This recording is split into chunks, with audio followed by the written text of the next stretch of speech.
Hi, my name is Ava Peters and welcome to the third episode of my video series, PositiviTea. In this series, I talk with people of the BIPOC community. I focus on the positive while they spill all the tea.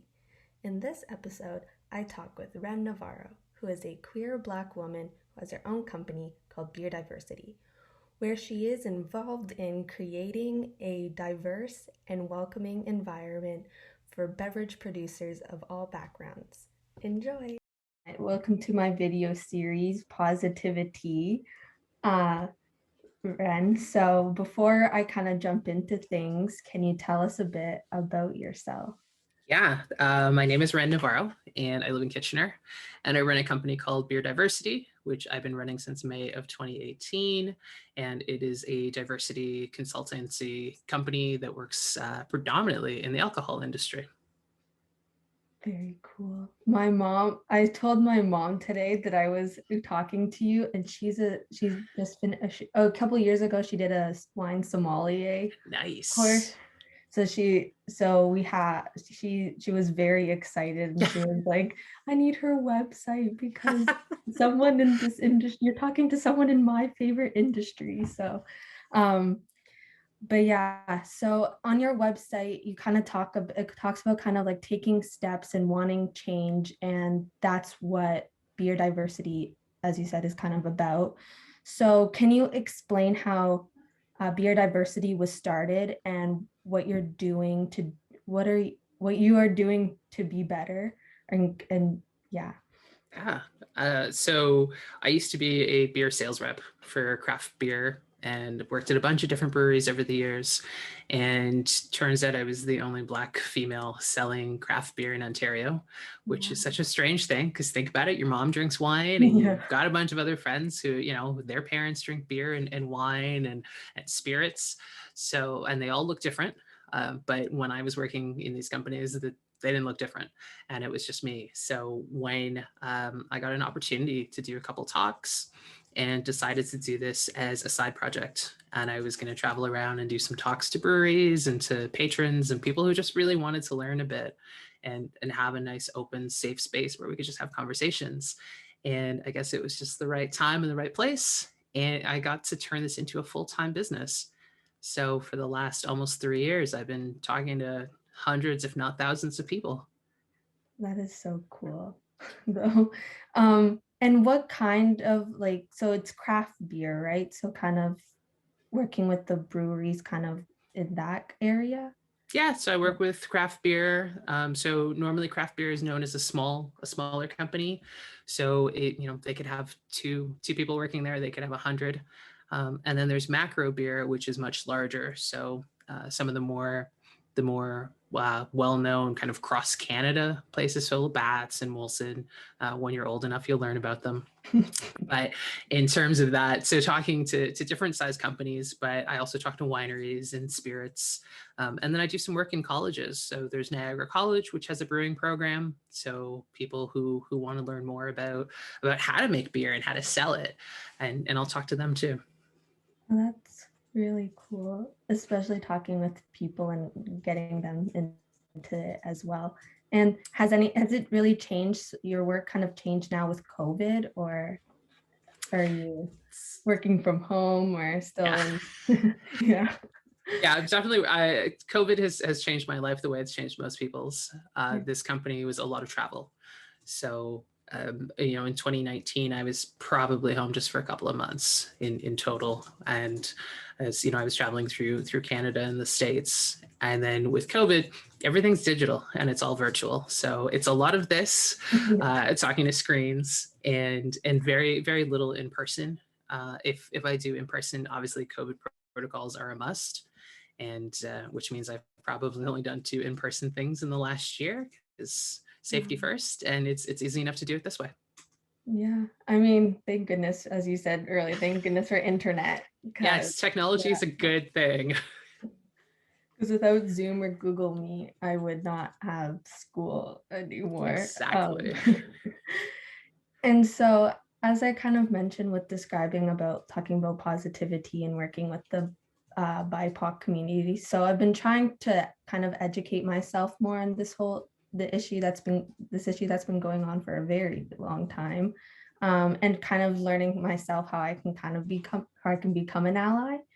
And so I noticed that also on your website as well, that you're kind of, as you said, you're speaking publicly, doing some public speaking and talking about the history of your drinks. And alongside of that, you have your perspective as a queer Black woman, which makes you an essential voice in this work.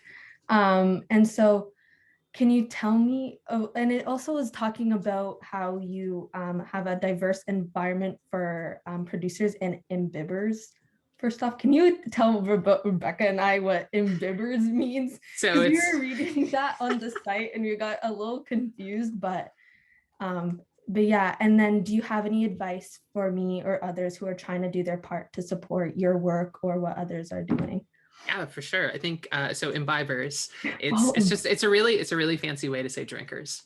okay. And so it is. And when I talk about drinkers, I'm talking of people of legal drinking age. So depending on your province, it's either 18 or 19, and if it's in the States, it's 21.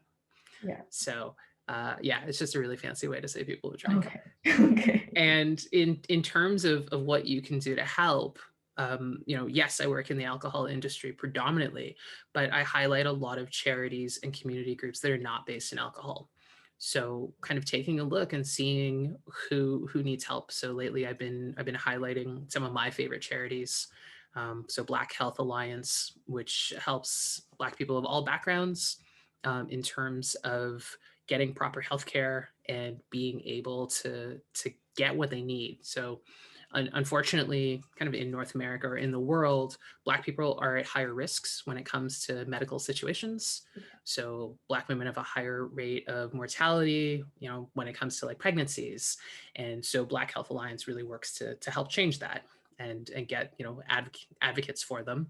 The NIA Center for Art, that's based in Toronto, and they highlight and also help Black folks get into artwork. So think of, if you really love doing art, they're giving a place to work in, and they're also giving a place to show the art. They are currently building a new facility, so they've been doing a lot of fundraising for that. And one of the two others that I really love is EGAL Canada, which is for the LGBTQ plus community, and that is about helping them with legal assistance, but they also do courses.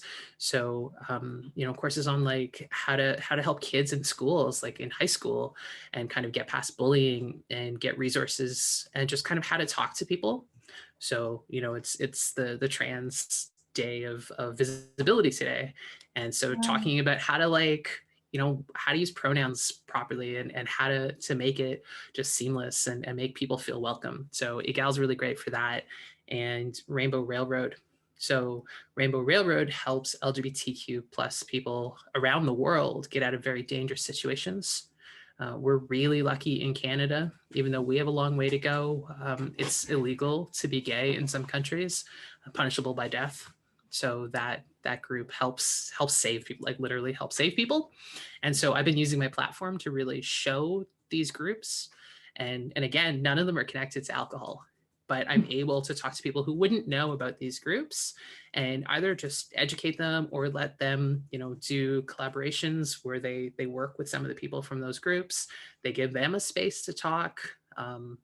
Quite often a beer release could have a charitable component, and sometimes those charities get some help from it. So I would say that learn about a couple charities and see, kind of your favorite pieces.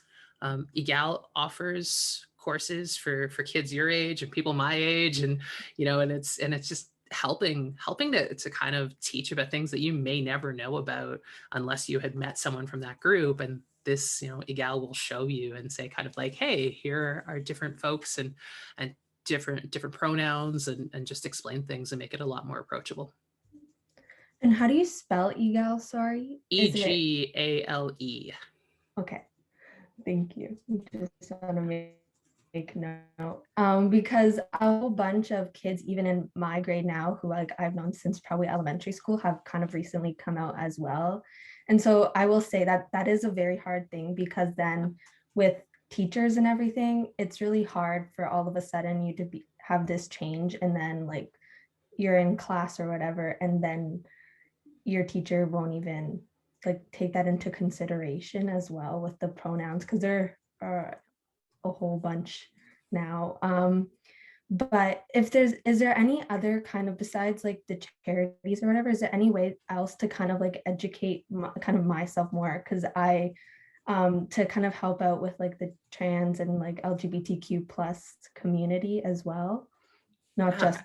BIPOC, but yeah. Yeah, I think that those, especially EGAL, because they do work with everyone of all backgrounds, they're probably your best resource because they do a full age range. So they work with school age to seniors. They have great seniors programs where they also connect seniors with youth, so they can talk about their situations and their experiences in life and how things have changed drastically, and kind of give you some great resources. They also have great lists of books that you can read, and podcasts and people that you can listen to. Okay, well, thank you for that. And so with some of your work as well with the craft, is there any like any way that people can kind of help with supporting you and what you do with your work with beer diversity? You can follow me on Instagram. I think again, a lot of it isn't beer or alcohol related. So I think that regardless of your age and the as long as you're kind of mature enough to handle most of what's posted, but it's fairly safe. And again, I just try to educate and put out what I learn. I like to put out there also. Yeah, I think that really just checking that out, and going and checking the places that I'm talking about, I think that helps, because I want that to be a thing, right? Take the knowledge that you get and pass it on to someone else, and the more that we can do that, the more we can make some really great changes. Okay, well, thank you. Those are all the questions I have. If Rebecca, if you have any as well, you can chime in. But yeah, that's all I have. Well, thank you so much for Yeah, my pleasure. talking with me today. Yeah, definitely.